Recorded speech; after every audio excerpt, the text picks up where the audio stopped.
the Trump's shocking condition to Nigerian government.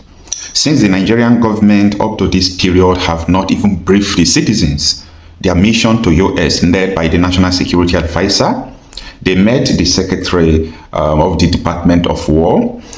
They met the House of Representative member, one of them who is championing this cause, who is Rep. Moore, and some other persons. It took this rep after some days to come to Fox News to explain the details and the conditions that they have given to the Nigerian government. They are not telling you this. You know why I want us to discuss about this is because I don't want by February or January, when America will start coming, a lot of people will say, after we have gone there, after the whole agreement, you don't know the agreement these people have reached. So stay with me in this video. Let us look into what actually transpired in America. And I can tell you that Nigerian government can never say the truth about their meeting in US. Under Buhari, they told us they were going to publish names of sponsors of terror. If you are aware of this, you can fact check me. Abubakar Malami, the Attorney General, said they had compiled a list of sponsors of terror. They never did. Tinubu has been president for 3 years going. He has not disclosed the name of a single financier of terrorism. I dare you to contradict me. That this government has not told Nigerians one person who has been found to be financing and supporting terrorism in Nigeria. You cannot kill a problem that you are not willing to diagnose. You cannot be accepting prescription from a doctor who is unwilling to diagnose you, who is unwilling to disclose to you what is responsible for the symptoms that you are experiencing. That is what is going on. You are not going to stop these killings when the government has failed to tell us how these terrorists are getting financed, the arms. Look at the heavy weaponry that they are using to fight to kill our soldiers. Where are they getting the arms from? Now, people can see clearly what is happening in Nigeria. You have list of sponsors of terrorists, sponsors of buyers of people, killers of innocent citizens. You kept it under your table. You refuse to bring it out. Even another country, UAE, make their own investigation, gather those lists and send it to you and say, these are the sponsors of terrorism, killers in your land. Make sure that you deal with those, those buyers, killers, the ones we have found in our own, nation. We have already dealt with them. They are in prison. Take this list. It's above 713 names of terrorist sponsors in Nigeria. Take them, make sure that you deal with those people. What did they do? Malami and Buhari kept it under the table or under their carpet. They refused to bring it. But let me ask, had it been that list, the names on that list are from the southeast or even from the southwest, you should know what would have happened now. They would have, published it for all the world to see it. But now, it's from their own region. They don't want to publish it. How can a country move that way, my people? Can any country develop or move forward? If you want terrorism, stay on your own now and practice your terrorism. If that is what you love, stay on your own. Other people doesn't want that. Stay in your region and practice your terrorism and let other people stay on their own peacefully. I don't even want. In fact, let me allow you to finish up with our brother. The summary of, the conviction is simple. Number one is that anybody who is in detention because of self-defense and blaspheming law should be released. And they mention only one name, Sunday Jackson. Remember that American missionary who came to Nigeria, who is my friend, and he came to Arise News. He has been to everywhere. And this man has been championing the cause of pardoning Sunday Jackson. He warned Nigeria then that the world is watching. Who is Sunday Jackson? Sunday Jackson is supposed to be a nobody, someone that nobody knows. But there was a curse against him. When I mean a curse, I'm not talking about a pronunciation against him. But this curse I'm talking about is that they want to treat this person like, why did you kill our person? Why did you kill our soldiers? The whole judges that sentenced this person to death, I profiled them. I understand that this is not judgment. This is not judgment at all. Like, they just want to sentence this person to death to pass a message to other people that don't kill the terrorists. It's a message they pass to the people. So that is why the US is focused on this, particularly that release Sunday Jackson. That is the first thing. Then the second one is not doable. The second condition is a condition that the federal government of Nigeria cannot meet. Disarm the terrorists within 2 months. Disarm the terrorists within 2 months. We have our own plan to disarm them. We have our own plan to come into Nigeria and disarm them. But we are giving you the period of 2 months to go and disarm these terrorists. That is the condition. Nobody is telling you this. Nigeria was given a 2 months ultimatum to go and disarm terrorists. See, Nigeria knows that herself cannot disarm these terrorists. Tinubu knows that he can't disarm these terrorists. Now, the process of disarming the terrorists that they discussed with the National Security Advisor was, when you go back to your nation, release the names of terror sponsors that we have ourselves. We don't want to do it for you. Because if we do it for you, it will not be good. Release the names of terror sponsors in your country. Have they released the names? No. How can you release the name of maybe your vice president, the name of your minister? It is a head scratcher, because when the names are released right now, so the American government will understand that Nigeria government are the one who are killing the people. Not that they don't know, but it will become official. There will be rage in the world.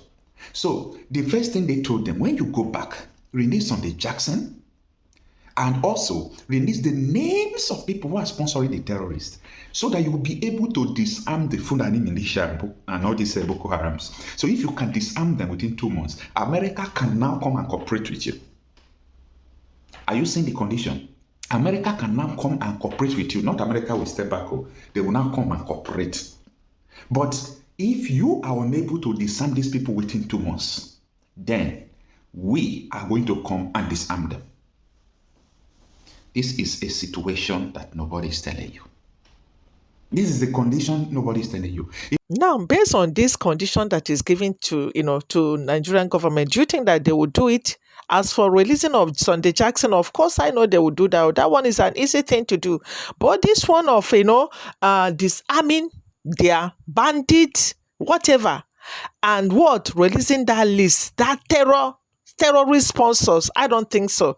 Except they will go and do something on the list. Maybe they will change all the names and release it. Then let's see how it goes. But thank God that America said they also have the list. Maybe when UAE brought that list to them and they swept it under the carpet, I believe that maybe they gave it to America too. So let's see and watch how it goes.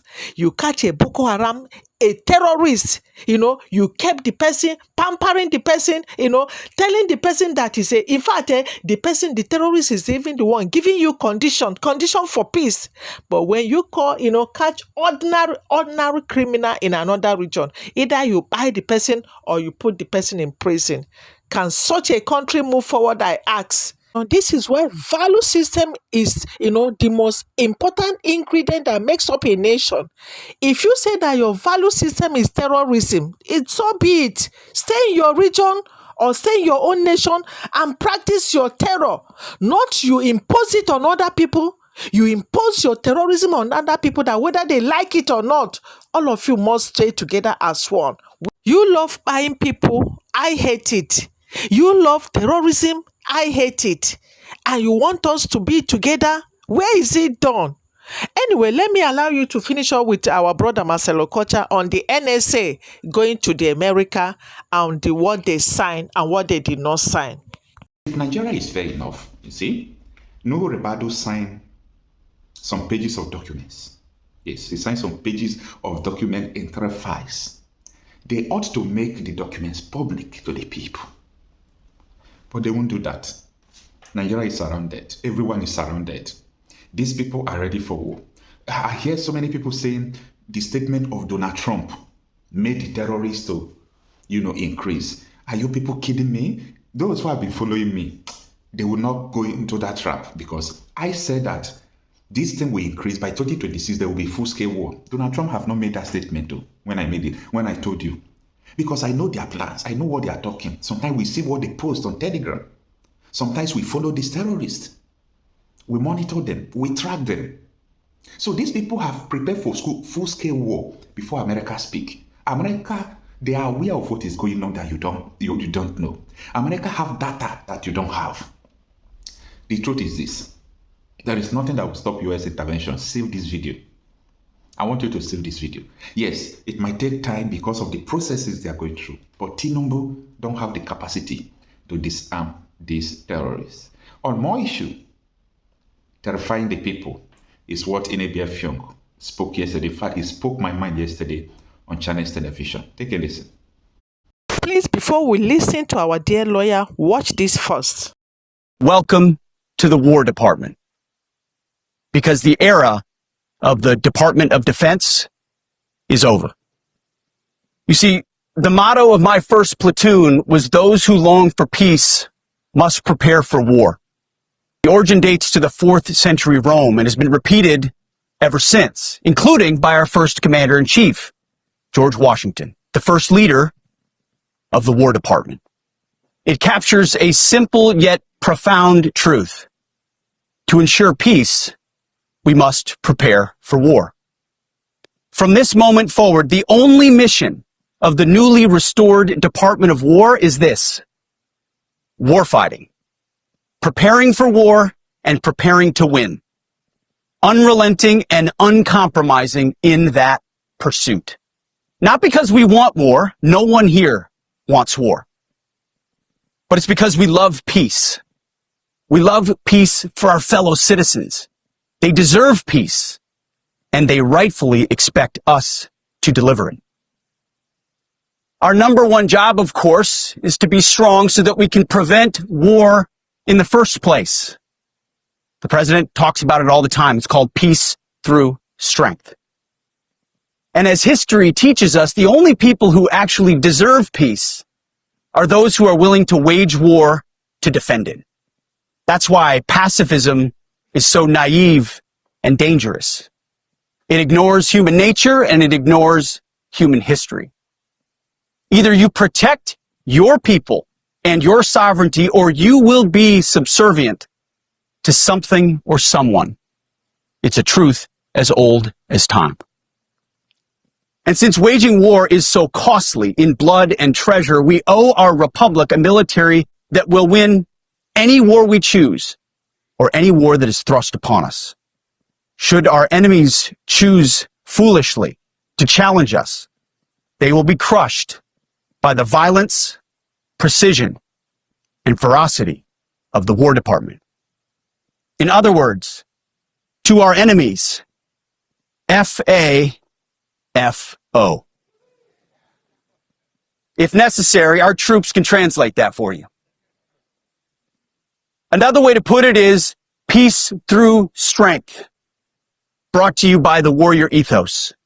And we are restoring both. As President Trump has said, and he's right, we have the strongest, most powerful, most lethal, and most prepared military on the planet. That is true, full stop. About the direction the country is going, about the way our institutions are treating this matter, the insecurity in the country, particularly in the northern part of the country. We have a country that is supposedly governed by laws. We have the Terrorism Prevention Act. We have the penal codes across the various states in the north. We have various penal legislations that have criminalized terror, criminalized murder, criminalized kidnapping, criminalized arson. We have agencies of government established by law to enforce these laws. Chief among them being the Nigeria Police Force. We have the State Security Service, which is supposed to be the domestic intelligence arm of the Nigerian security architecture. We have the Nigerian Security and Civil Defense Corps. If you go further, we even have our armed forces, the Nigerian Air Force, the Nigerian Navy, and the Nigerian Army. And we have a judicial system that is supposed to try, prosecute, and where proven, convict persons who are inflicting this terror on the country. across the 36 states and the FCT.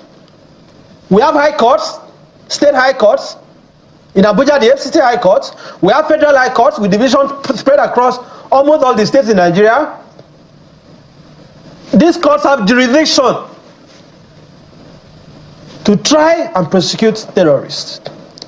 Guess what? We have a federal ministry of justice headed by the Attorney General of the Federation, with liaison in almost all the states. At the state levels, we have ministries of justice in all the states, with prosecutors paid by government, both at the national and subnational level. So the issue is not absence of institutions. The problem is not inadequacy of prosecutorial capacity. It is not as if we do not have prosecutors in sufficient numbers to prosecute these terrorists. And I dare submit that the problem is not even that we do not have the manpower within the armed forces and the Nigerian security to stop these killings. My own assessment is that this terrorism has persisted, has festered, because we seem to be living in a country where either terrorists or terrorist sympathizers and financiers are the ones fighting terrorism. And that is why the terror has not ended. That is on the one hand. On the other hand, it looks as if the killings of our fellow countrymen and women have become such a lucrative venture. So I am laying this background to say that from where I stand, I refuse, and I'm willing to stake anything on this, I refuse to accept the premise that the entire components of the armed forces of the Federal Republic of Nigeria, that the Nigerian Air Force, the Nigerian Army, with formations across the country, is so weak, is so incompetent, is so directionless, is so inefficient, is so understaffed, to be held to ransom. What we have seen, government after government, particularly the 8 years, the disastrous years of the Buhari regime and the Tinubu dispensation, is that those who have the capacity, those in government, they do not appreciate the urgency of now. Because how do you explain the argument about non-kinetic strategy that the likes of Gumi and his co-travelers have been propagating?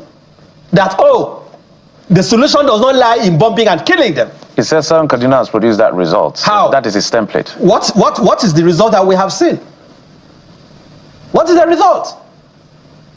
You should explain to us. Because I listened to the Scale of attacks, number of killings since this governor came in, because he was able to negotiate. What is the strategy of the government? Of the governor? We had a former governor of that state. I've not seen that they have come to challenge him. Rufai, who declared on national, I'm not sure if it was your station, who just declared on national television a few days ago, accusing the governor of paying 1 billion to terrorists. I don't know whether that is true, but this is what the former governor is saying. So are they telling us? On this platform. So I'm just wondering, perhaps if you can paint a picture of a failed state, and when you consider Nigeria, does it tick all of the boxes of what a representation of a failed state is? Quite an interesting question. Has the Nigerian state failed? The question is, if the state is standing, is the state efficient? What are the indices to come to a conclusion that the state has failed? One, and very vital, is where the state has lost the monopoly of violence.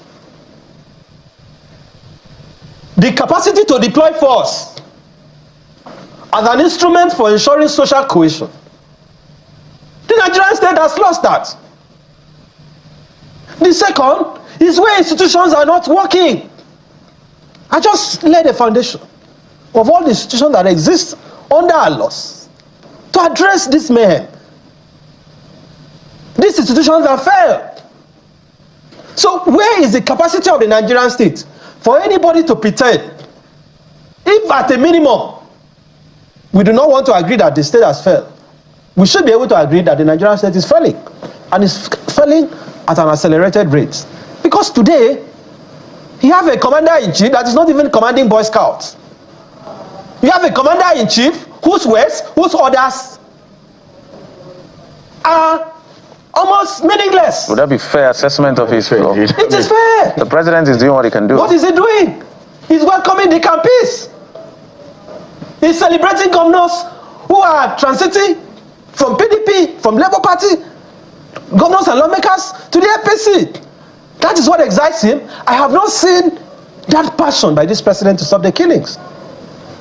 So first, he has not visited the victims. Yeah, but some argue that he had to boycott some international trips, for that security meeting held, I think, on Saturday. He had to deploy the Minister of Defense to Kebbi State and all of that. Yes, he has not visited, but the Vice President visited Kebbi. He has not visited.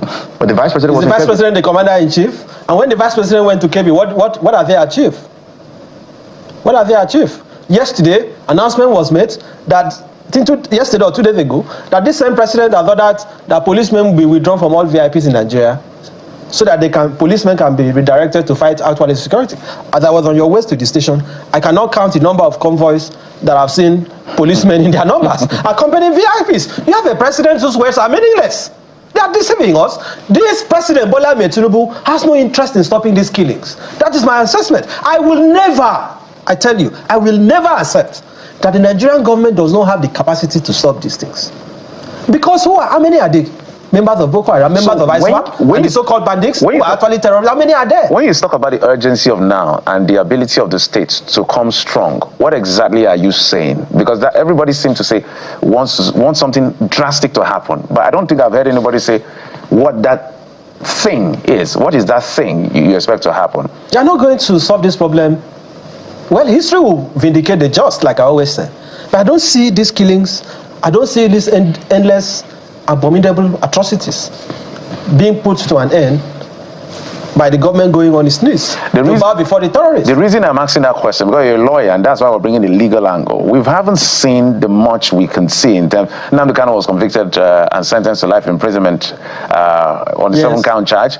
And then I think, I haven't seen the CTC of, I've read the Nnamdi Kanu CTC, but the one of an ISWAP leader that was sentenced to 20 years, perhaps an ideological terrorist.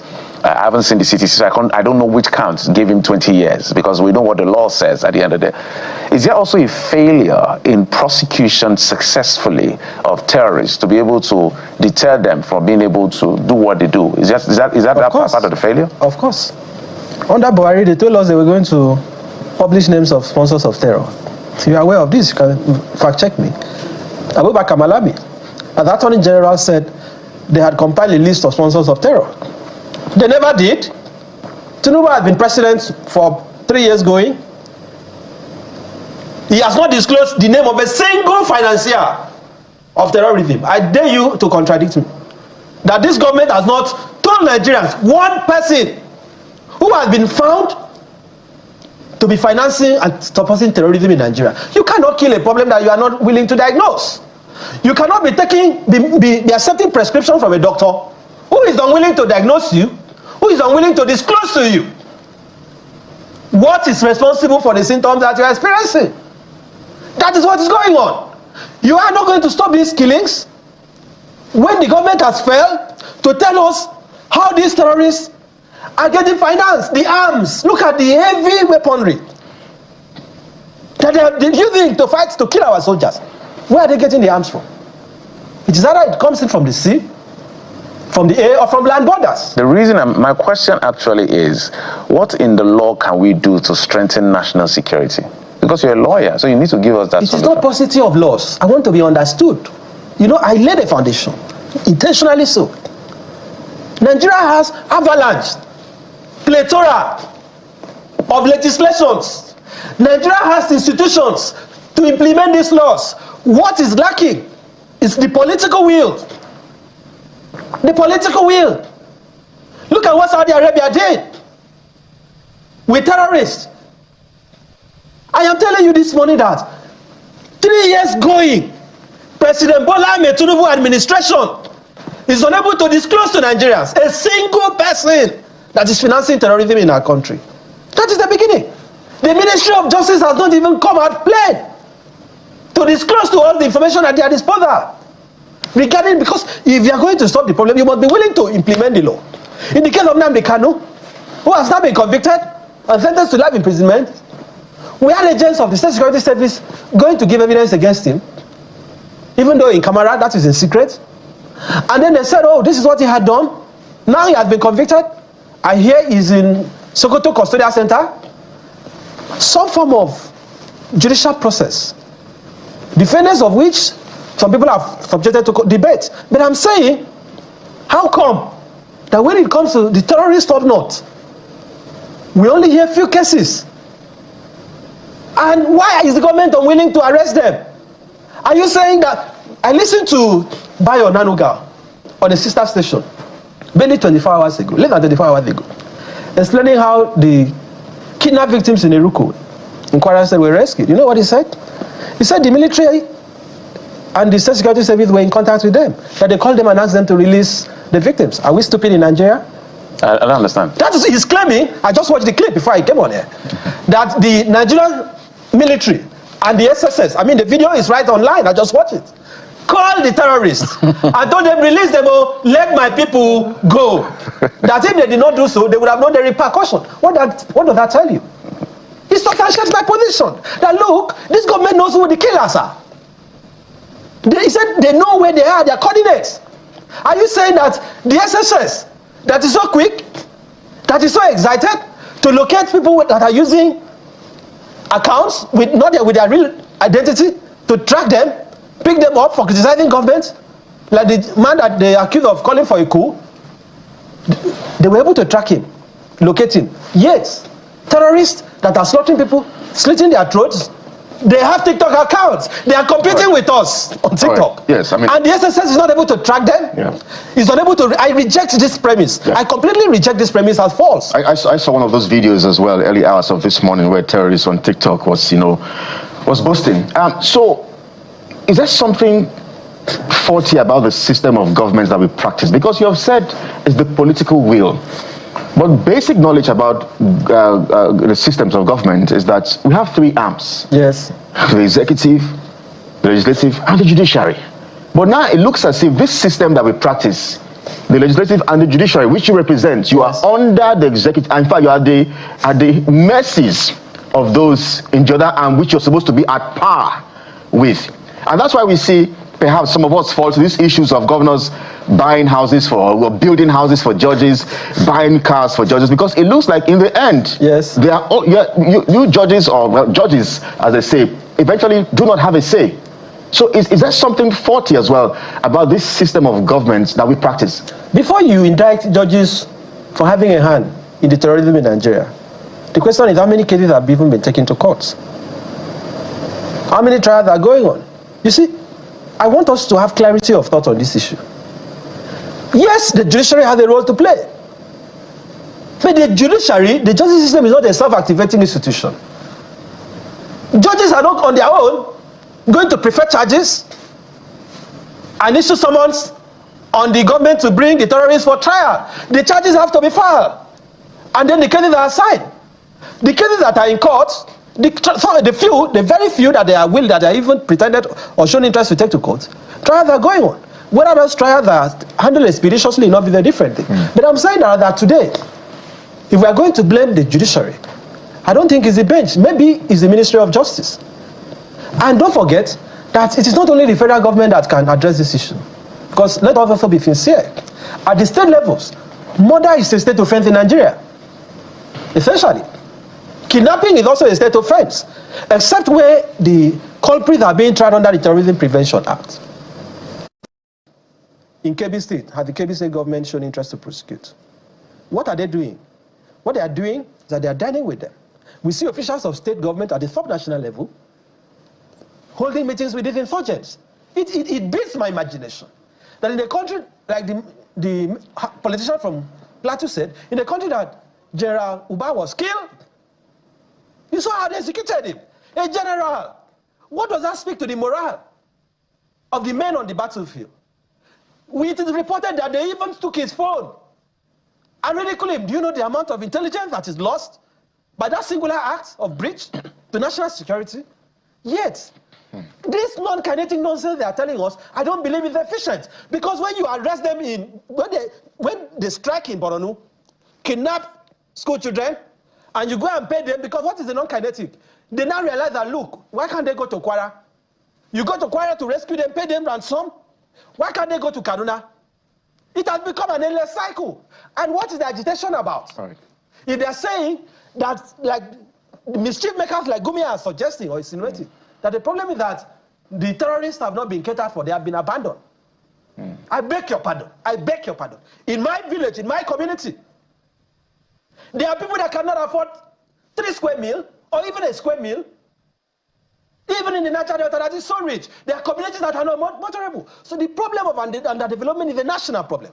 So let us stop excusing what is clearly an act of criminality. The federal government has the capacity, if it truly wants to address this matter, to deploy the required, and when they say non-kinetic, dialogue. I ask you, when are we going to dialogue with those in IDP camps? Millions of Nigerians are displaced. Nobody is calling for dialogue with them. No form of resettlement. Yeah. Where are the victims in this conversation? Let the federal government stop playing politics with terrorism. You cannot be dining with killers and expect that things will be normal. Anyway, so of course, there's no way you're going to talk about these issues without passion, because as long as lives are lost, it's painful. As we said, whether we're talking with whoever, for the average Nigerian, yes, we're just tired of people dying. And this killing has to stop. But I think we also agree that it won't just happen. Yes. The state has to make it happen. And there has to be that willingness. Mos, thank you so much. There's a couple of other things we wanted to discuss with you. But time is totally not our friend today. Anybody is a legal practitioner and a right activist. Thank you, sir, for coming.